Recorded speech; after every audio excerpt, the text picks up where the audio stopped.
Welcome, ladies and gentlemen, to the Film Club Podcast, where every week me and Miss Boo take turns picking films to watch and talk about. Some are good, some are bad, and some fit in right to that holiday spirit at the Film Club. Are you excited? I'm very excited, because we're talking about Gremlins 2, the new batch today.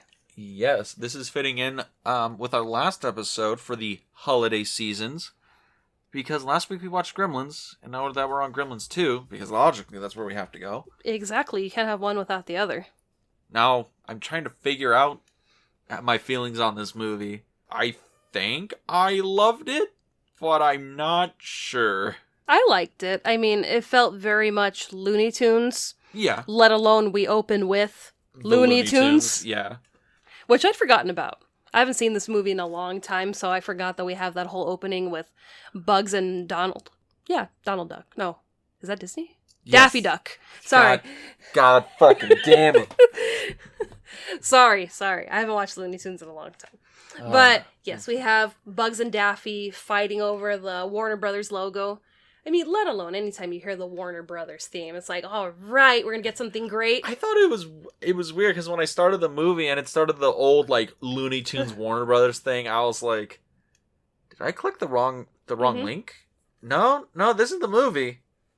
Oh, I'm in for some shit. All right, let me grab the popcorn. All right.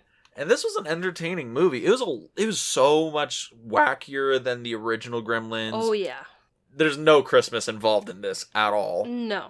I mean, we're not in Kingston anymore. We're in New York. We're in Manhattan.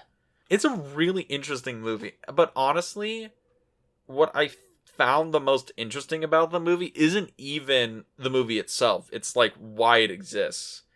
So do you know the story of Joe Dante's becoming Orson Welles about this movie? No, I don't. Okay, so the first movie, if you people out there do not know, was a massive fucking hit. Yes. 1984, it was one of the top grossing films of that year. It, I think, made 10 times its original budget, and people wanted a sequel. They asked Joe Dante to come back on and make a sequel, and he said, "Nah, I'm good. I don't want to make more Gremlins movie." So they were like, all right, fine, we're going to make a better one with blackjack and hookers. But they really couldn't. They tried to get Chris Columbus to direct it. They tried Spielberg to direct it himself, because he was the producer. I think they even brought on, like, Francis Ford Coppola. Like, they brought on, like directors to do this. And all of them were like, nah, I can't really do this. They get, like, halfway through the script, and they're like, I'm out. And then they came back to Joe Dante. And they said, we need a Gremlins 2. You're the only one who can do it. And he said, on one condition. The condition where they're just going to say no, so they'll leave me alone. Yeah. He wanted 100% creative control. Final cut, anything he says goes. They can't question anything he's doing. He has complete power over the film. Mm-hmm. And they said yes. I can believe it, because this movie is just so off the wall. Yeah, and that kind of shit never happens. Yeah. I don't care who you are. You still answer to somebody. It's so rare you get a director that has complete creative control. And also with 3 times the original budget, yeah, this is definitely Joe Dante's movie. And watching it, I can very much see what Joe Dante is into. Old schlocky horror flicks, definitely into the Looney Tunes, kinda into redheads. I got the whole movie. Yeah, and it was also interesting that, we have that spiel with the Looney Tunes at the beginning of the movie, and Daffy makes a point of saying, you've been hogging this for 50 years. Well, that joke's in there because Warner Brothers and Bugs Bunny were celebrating 50 years together. So it was Bugs' 50th anniversary, so they kind of made that joke, you've been in the limelight for too long, let me have a crack at it. So it's just, interesting to see how, yeah, I can see Joe Dante really being into cartoons and just slapstick, because there is just so much humor going on in this movie compared to Gremlins 1. Yeah, this is definitely more in lines of a comedy than the original Gremlins. Gremlins was more like a fantasy film with some horror stuff and some comedy. A little bit more on the serious side. I mean, it was still pretty tongue-in-cheek, but this is tongue through the cheek into, like, the next cheek over. I mean, it's full comedy. I mean, we have a flasher gremlin in this movie. We do. We also have the female gremlin that tries to Weinstein a security guard. We have a King Kong gremlin. We have a Bat gremlin. We have Smart gremlin. Yes. We have all these weird, wacky characters in this. And also, this is full-blown cartoon world. Yeah. Christopher Lee is the mad scientist in this movie. Sorry. Sir Christopher Lee is the mad scientist in this movie. And I was very shocked to see him. That's how long I've seen this movie. I completely forgot that Sir Christopher Lee was in this movie. How long has it been since you've seen the movie? Oh, God. Because you said the last time you saw Gremlins, you were like 13. Maybe around that same time? Maybe. It's been a long time. Do you think this movie just disappeared from the limelight for a good reason? Or was it just because, it's not Gremlins, so, it's fine? I'm not sure. I mean, I feel like the people that really love the Gremlins... I was going to say franchise. It's not a franchise. It's 2 movies. It's the brand. Yeah, the brand Gremlins. I feel like maybe they'd stick with the original one. But I could see people loving both of these movies because they're kind of similar, but then they're not because Gremlins 2 is just batshit crazy. Yeah, I mean, I know this movie was not successful, which is kind of weird because I think... Actually, it's not even kind of weird because as soon as you see this movie, you realize, this is not the first one at all. You watch this and you're like, okay, this is somebody who got a lot of freedom and was probably on a lot of cocaine. But, watching the movie, thinking about it, this should have a pretty solid cult following. This should be one of those movies that, the trendy 90s or early 2000s hipsters should have, rediscovered and claimed. Mm-hmm. Like they did with most bad 80s movies. Sorry. But, I don't know, because when this came out, a lot of people just assumed, you waited too long to make a sequel. Sorry, buddy. Yeah, because we have Billy and his girlfriend. I can't think of her name off the top of my head. Phoebe Cates. You can just say the actress. Yeah. And then we have the couple from Kingston that come out to visit them in New York. Mm-hmm. The older couple that almost die with the tractor in the first movie. In the first movie, yeah. So it's like, we really only have 4 people from the original cast, except for Wing that we see at the beginning of the movie, and he dies in the first 10 minutes. Yeah, so it's like, we really don't have too many pulls to the original movie. There's a ton of new characters that are in this movie. You get a lot of weird parodies and satires. The whole building is a Trump satire. Yeah. It even looks like Trump Towers. And you have the whole... What is it? You have, the mad scientist, which is just a joke about how ridiculous this shit is. And they're, twins. And then there's, Christopher Lee that shows up. And then you have, they're doing something evil. They're a massive corporation. Mm-hmm. And there's a lot of just random jokes going on. And then it's you can't have stuff on your desk because, first you put, a picture of your family on your desk. Then people will have my favorite dog mugs or all this other weird This is just a giant movie that's giving the finger to corporate culture, I think. You can't have this artwork that you created yourself. We have this expensive, bland artwork on the walls that just accompany everything that goes in this building. Everything is automated where if you don't move for, a couple of minutes, everything shuts off at your desk. Nothing works because... It's crap. It's the 80s. It's crap that they think, this is amazing. This is going to be revolutionary. And it's no, it's not. It's an inconvenience. I feel like that's, the movie is commentating on something like that. I think I like this movie more than the first Gremlins film. Because the first Gremlins film was just really entertaining, fun, fun movie.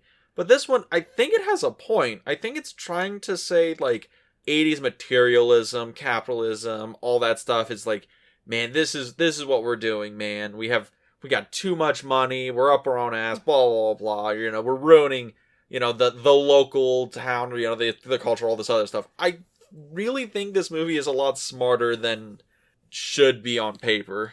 Yeah, and I mean, you'd be in the same boat as Joe Dante because he prefers this movie over Gremlins. Oh, really? Yeah, and I mean, after you telling me that he had complete control, I can see why he would prefer this one over Gremlins. Yeah, from what I understand, he had final cut and final say on literally everything in the entire movie. Yeah. And yeah, it really shows through. Because there's no way in hell they would let him do half of this shit if he had to answer to a real producer. No, definitely not. But to go back to, the building and Daniel Clamp, who owns it and is basically the Trump of this movie. Yes. And, he's never been to this building, and this is his first time going, and he's like, wow, this is glorious, this is magnificent, I'm gonna hang out here more often. Vote Daniel Clamp, 2024. And you could, buy his book, which is basically it's literally Trump's book. It's literally the cover of Art of the Deal, except It has this guy's face superimposed onto it. It's hilarious. It's great.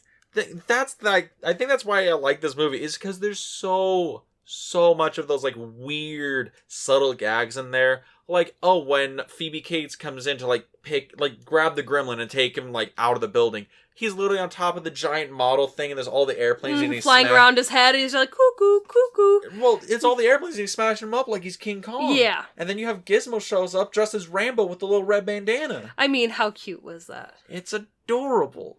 There's so many, references and jokes. It's one of those movies where there's, a joke a minute. You just gotta pay attention to it. And I love, that Gizmo, progresses character-wise, and that he just loves TV. And the brief moment we get with Wing, Wing is just like, no, I told you no more TV, because, Gizmo's going nuts because he's watching Rambo. Rambo 2. Rambo 2. And then at the very end of the movie, when they're, walking into the sunset, Kate and Billy and Gizmo's in, his little carrier, and he's, HBO? Cinemax? TNT? And he's like, yes, we have all the channels at home. And it's just like, he's gone through this whole ordeal with the Gremlins trying to kill him, and he's just, well, can we watch some HBO when we go home? It's like, really, that's so the true problem right there. What am I gonna watch first?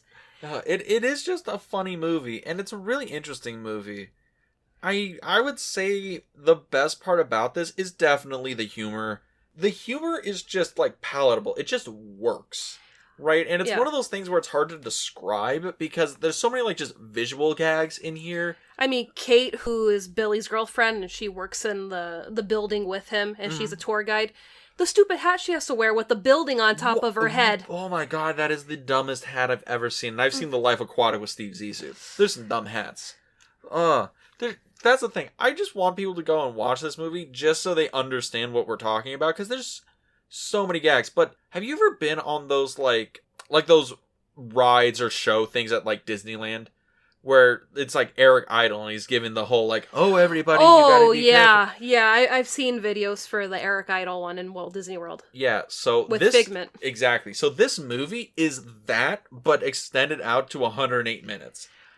That's kind of what it feels like. There's all these little gags and joke things in it, it's a Muppets Looney Tune thing. Yeah, that's how it felt to me. We're watching Looney Tunes meets the Muppets. I mean, let alone my favorite scene of this movie has to be the ending where the smart gremlin starts singing New York, New York. Oh, okay, that's good. I like that one. It's New York, New York. It feels very much like New Year's Eve.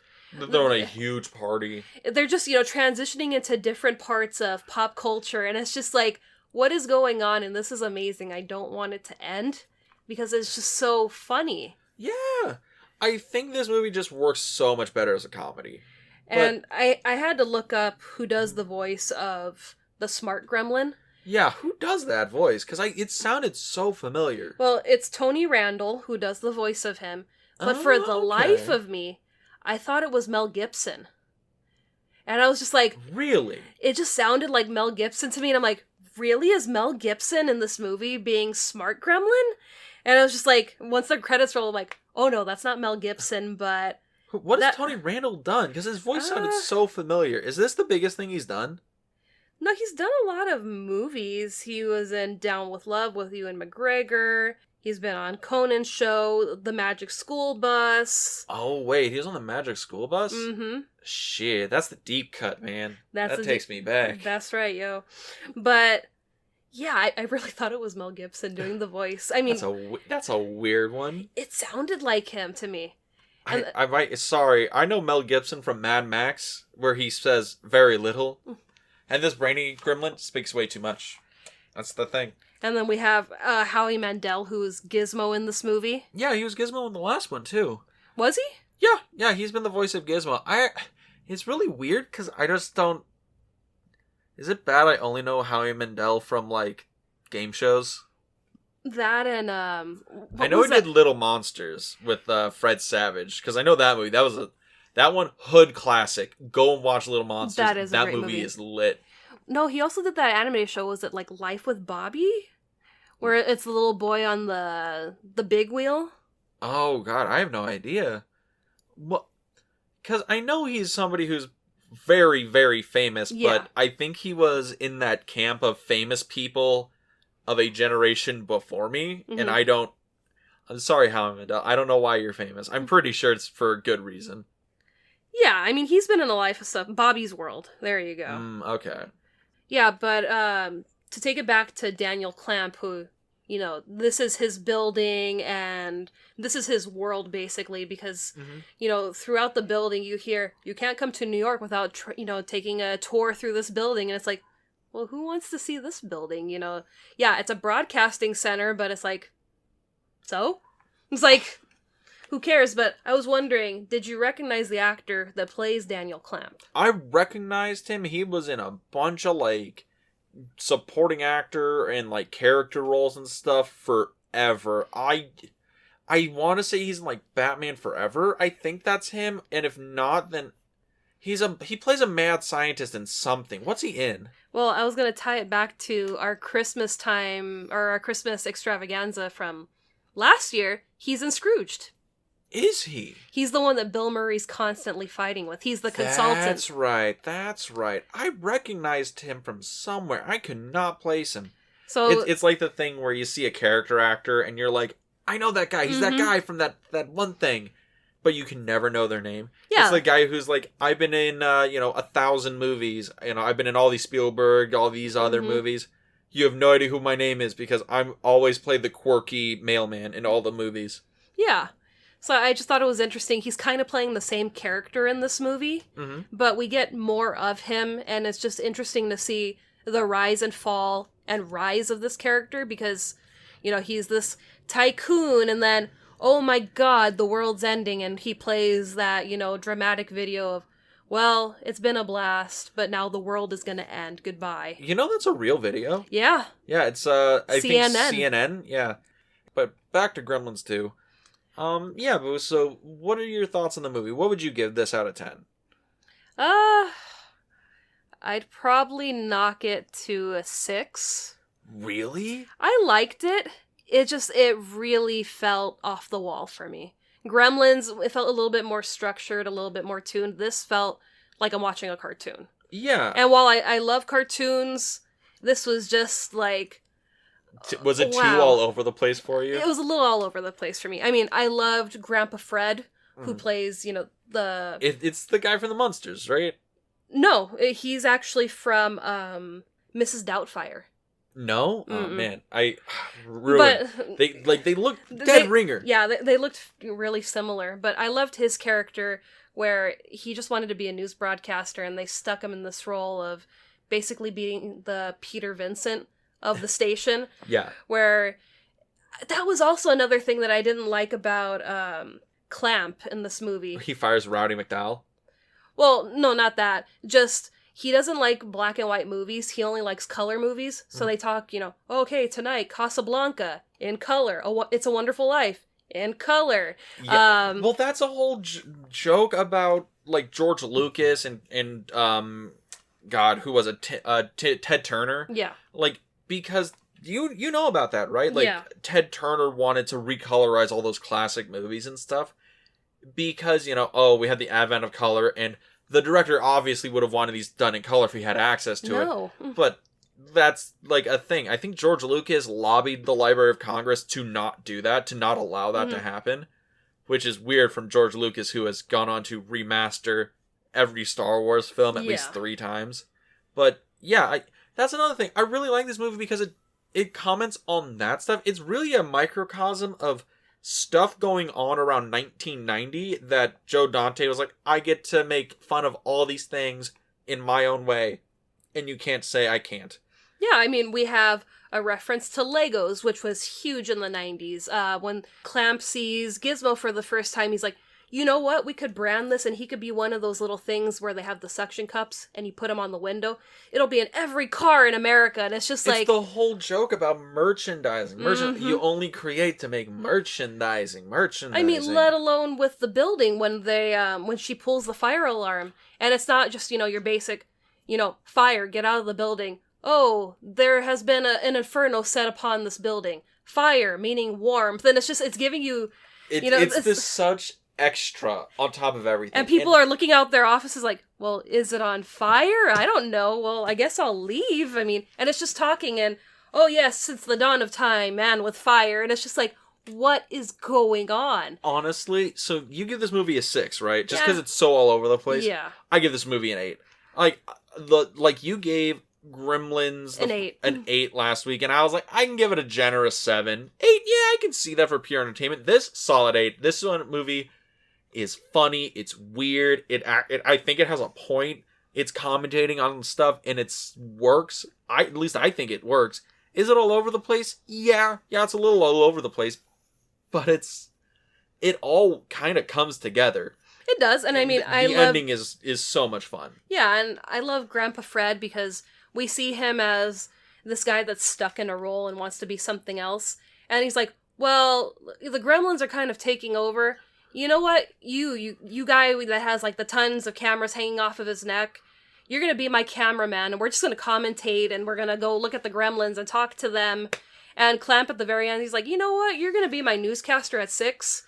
Go get some better clothes. And Grandpa Fred's like, okay, our next piece, how much does it cost to buy a new wardrobe in the city of Manhattan? We'll get back to you later on that. Exactly. The end of the movie still ends with all these one-liners, even if it's trying to be like heartfelt, because that's the point. It's like, yeah, this is ridiculous. It's fine. It's a movie. Just go home happy. Yeah. But yeah, Boo. And you do feel happy after this movie because, the day is saved. Gizmo's going home with Billy. And then we have, we do have the girl gremlin that survives. And tries to Weinstein the security guard. And he doesn't seem to mind at the very end. Doesn't seem to mind at all. At first, he's kind of like, oh God, no. And then he's like, well, she kind of cute, though, so... She kind of fine, though. Yeah. But I think that was one thing that also caught me off guard when they were doing, like, New York, and their whole performances, when they did Rhapsody in Blue. Oh, yeah. That was another one. It's like, yeah, that is another perfect homage to New York. It's like, now we're going back to, like, the 20s, and there's, like, the big bands, and I'm like, okay. I'm like, this is kind of great.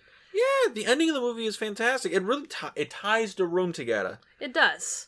But Boo, what are we going to be doing next week? Well, next week we're going to be switching it up a little bit, and it's technically a Christmas movie. It's not a Christmas movie under any constraint. We start with Christmas in this movie. And we get out of that shit immediately. So it still kind of counts. But we're going to be talking about La La Land, that's celebrating its 5th anniversary. I'm so hyped. I love this movie. Yeah, we saw it in theaters. I've not seen it since we saw it in theaters. Dean cried when he saw it. Huh? Oh, yeah. Well, the ending of the movie, it kind of got me, but I'm an easy crier. But, yeah, no, I remember enjoying the movie a lot. I wasn't too surprised when it lost, like, Best Picture, because it was nominated for, 11 Academy Awards? Something like that. Yeah, and I think it only won, like, a handful of them, but... Yeah. Looking back on it, I'm going to be interested in revisiting it to see if it still holds up, because I've seen a lot of people say it is not nearly as good the second time, so I'm excited to give it a watch.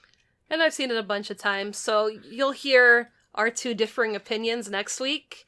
But if you want to listen to us on a different platform than you currently are, you can find us on Anchor FM, Apple Podcasts, Spotify, and also YouTube. Yeah, you can find us on our YouTube channel, In the Frame. That's right, In the Frame on YouTube, where you can watch this podcast, the Film Club podcast, as well as the other podcast I do, the Film Odyssey, where me and my brother are going through the AFI Top 100 films of all time, and we're talking about them one at a time. And some still hold up, some really don't, but I think you guys should check it out. It's a really fun podcast. But Boo, we'll see you next week at the Film Club. Have a good week, everybody. That's all, folks. Da-da-da-da-da-da.